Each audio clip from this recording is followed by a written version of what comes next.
Terrence Hill, Four Star Telegram. Dak, talk about the importance of winning this game against that team and the way you did coming back close game. Because there was so much talk about you guys having these home blowouts and beating teams with non-winning records.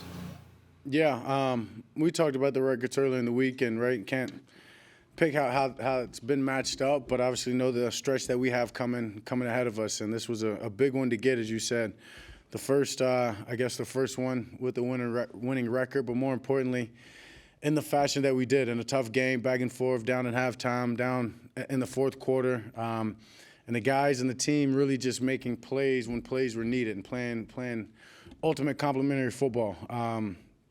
Stopping them, getting a touchdown. Obviously, defense getting two fourth down stops when the game was on the line was huge. So yeah, it was complimentary football at its finest to get a big win that's been different than most of these at home, and we can take, as Coach always says, a big chunk of confidence. We can take that into next week and just moving forward. And I think if anything, the team just showed resiliency and belief in one another, belief in both units and all three units, and knowing that we can get it done, just staying at it. Todd Archer with ESPN, the game-winning drive. What's that feeling like when you go out there, and how much do you relish that chance? Yeah, it's fun. It's what you play the game for. As a quarterback, to have the ball in your hands with an opportunity to go win the game, take the lead, whatever it may be. We practice those situations a lot too. So I mean, it's credit to Mike, the staff, and just the rest of the guys and the players of being prepared and locked in. And because we've had so many reps at it, it's no different than the reps at practice. And so little reminders in the huddle about that, and then just we go out there and execute. And so it's great for me, honestly. It's fun, and you see big-time players step up and make big-time plays. Ferg with that catch right there in the end zone was huge. And then for the two-point conversion, Cooks coming across the middle. And once again, plays that we've wrapped, plays that we're comfortable in. And being in that situation, a lot of guys look forward to it and step up. Calvin Watkins, Dallas Morning News. How would you describe the stretch that you've been on the last couple of weeks as a quarterback?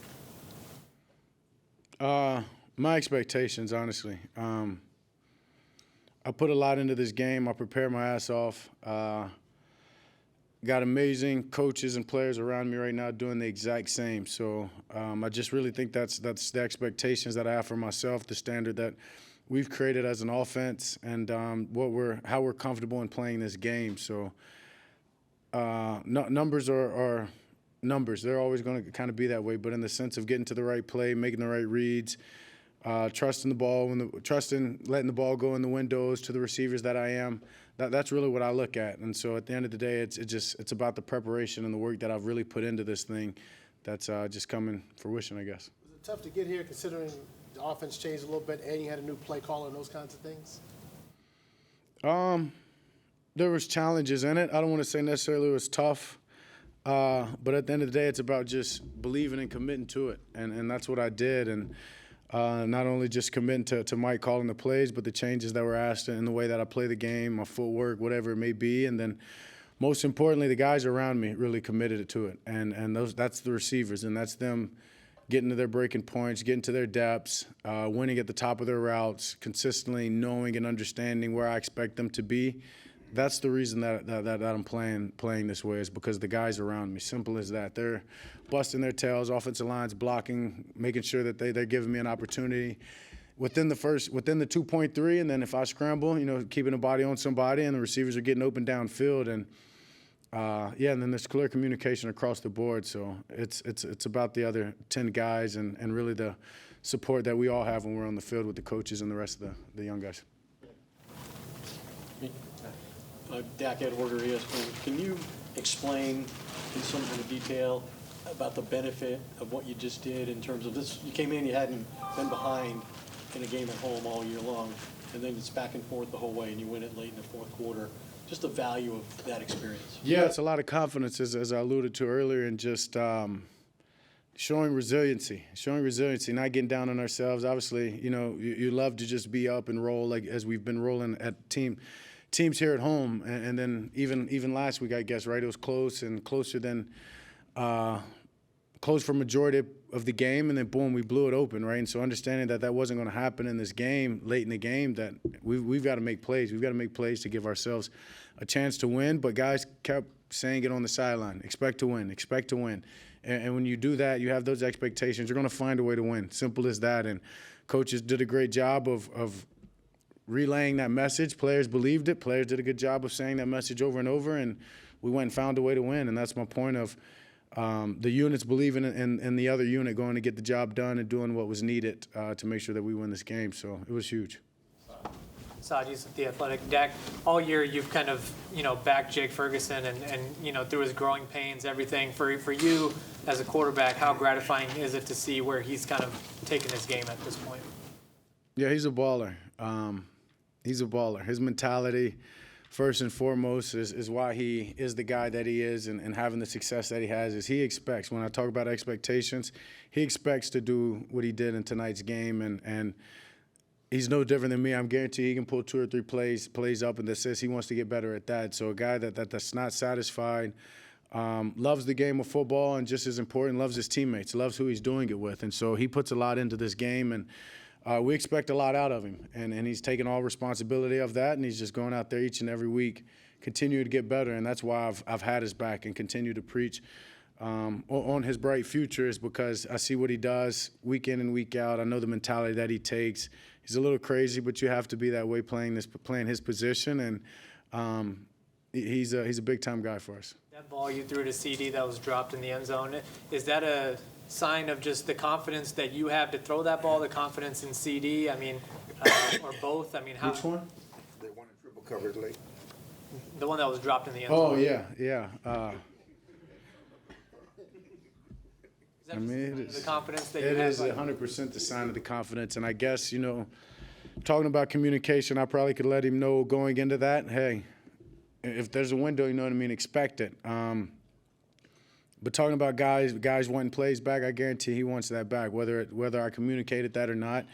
And in the same sense, I want it back in the sense of, hey, third and whatever, don't necessarily take that. You know what I mean? Boom, boom. There's I want to say it was Tolbert out there to the far side that was open as well. And so understanding how aggressive Mike is, where we are, that all yards are good yards. Maybe Tolbert catches that, turns the corner, and goes and gets a first down. If not, puts us in fourth down territory to go for it. So, but making that throw in that situation is 100% about my trust in that guy and him making plays and understanding that he's going to protect me and make that catch.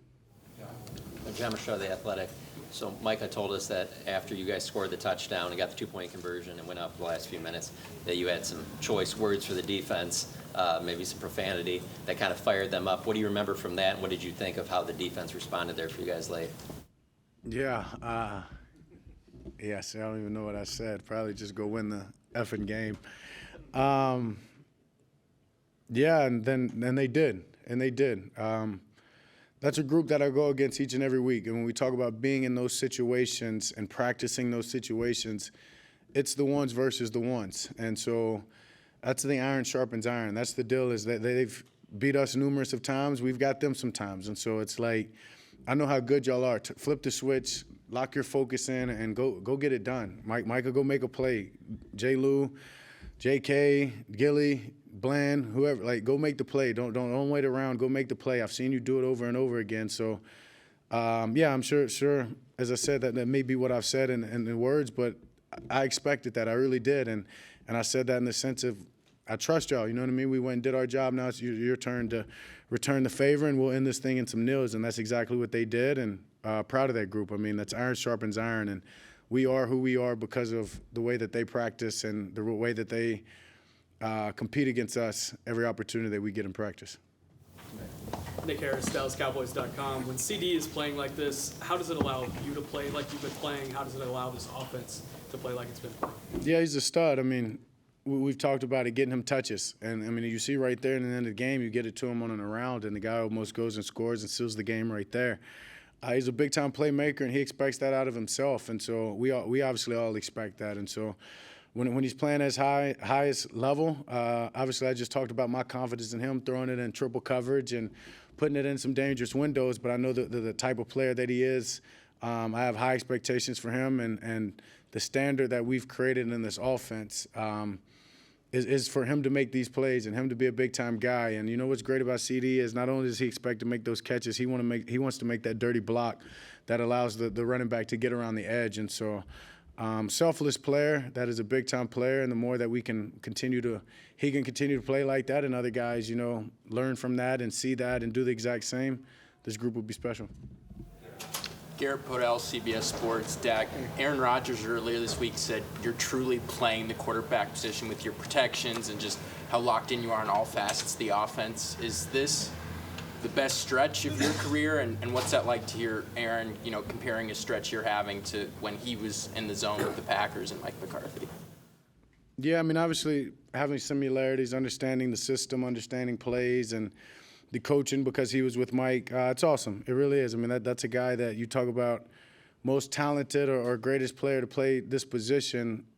You ask 10 people, you're going to get at least four guys that says his name, and so, if not more, honestly. And so, yeah, hell of a fourth quarter, for sure. So that was awesome. It really was. But at the end of the day, it goes back, as I said, into my preparation, into what I've put into this thing. And yeah, I'm as comfortable as I've been, but as I've talked about before, that comes with growth, that comes with experience. And so as much as it comes with all the other guys around me preparing and playing and doing everything right throughout the week, that gives me the comfortability to throw it to them and trust them. Offensive line's playing well, that everything rolls through them, allows us to be balanced, that this isn't about me, it's about the unit and us continuing to strive to try to reach our best. Mike Leslie, WFA. Dak, a lot has been said about you over certainly the last year, but for a while now. Yeah. Not a lot of it positive for a long time. All of a sudden now you're in the MVP conversation. There's people saying that you're playing the position better than anybody across the league. Aaron Rodgers is saying what he's saying about how you're playing the position. I'm wondering what the last year has been like for you psychologically. I know you try and block a lot of it out, but I got to imagine at least some of it seeps through. What is it like now to be in this spot and have, on some level, silenced a lot of people? No difference when they're hating me and calling for me to my position. Honestly, I'm blessed. I'm super blessed, and I think about that each and every day that I wake up. I'm grateful for that opportunity to do that, and I go and attack the day that I understand nobody's opinion defines me, and that's the great part about life, and that's the great opportunity that we all have, that people can say whatever they want, but I have the pen, I have the paper, and I'm the one writing. So because I'm playing as well as I am now, doesn't mean that I'm going to stop, doesn't mean I'm going to listen to them now, appreciate them, but I don't care about their opinions right now any more than I did when they said that, when they're calling for my spot. So as I said, I'm blessed. This last year has been a reflection of that. A lot of great things have happened in my life, and they're going to continue to happen in my life because of my mindset and where I put the value of life. If I remember right, I think what Micah said that you said coming off the field after you guys took the lead was turn me the F up. Yeah, turn it up. Turn it up. Dak, how much will you watch Philly, San Francisco this week, and how much are you looking forward to seeing the Eagles again? Both. Yeah, I'm sure I'll be Sunday hanging out at the house. Watching that game. Was it 4:30? 4:30? 3:30? Yeah. I'll be watching that game and then using that as a little bit of a film study, obviously. And then, when that game's over, first thing Monday morning, trust me, I'll be watching the game from the last time we played them again to the games that they've played in the last month in between the time that we've played them. And so excited for it. I really am. The way that we're playing, understanding how that game went the last time, we get that bunch here at home. A lot of things to be excited about, and most importantly is us taking another step and getting better into where we want to be. Last two. When you guys left Philadelphia, what was y'all's mindset going into your next stretch, knowing that you have to keep pace? I know you said you're running your own race, but you couldn't really drop games. And now that you're here, how does it feel that you kind of accomplished that? Yeah, I think just the focus of running our own race is why we didn't drop a game. Just staying focused on what we can control.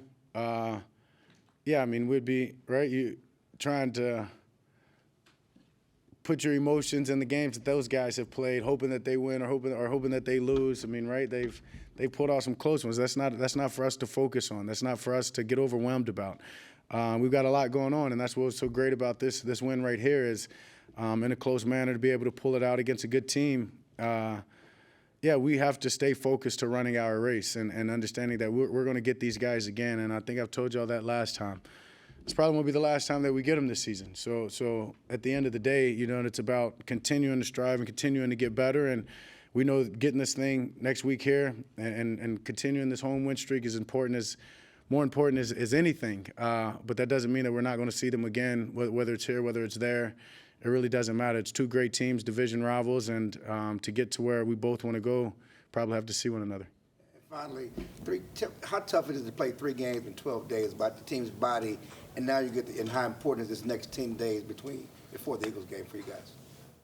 Yeah, I mean, I love this game, honestly. I could play another one. Give me three days and can go again. But I'm not the guys in the trenches, you know what I mean? I need them to rest up so I can feel this way about the game. But yeah, I mean, so mentally it's fun. Physically it is tough, right? To get your body back healthy from a game. But mentally it's challenging, so that's what makes it fun. Understanding that's a lot of games in those 12 days, but you want to make sure that you win them all. Thankfully we did, and so now it's about getting our bodies back again this weekend, getting our bodies back healthy, but not being satisfied or complacent with anything that we've done up to this point.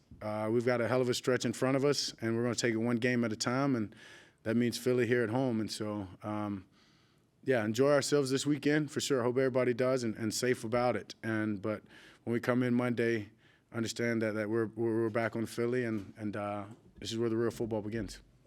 Thank y'all.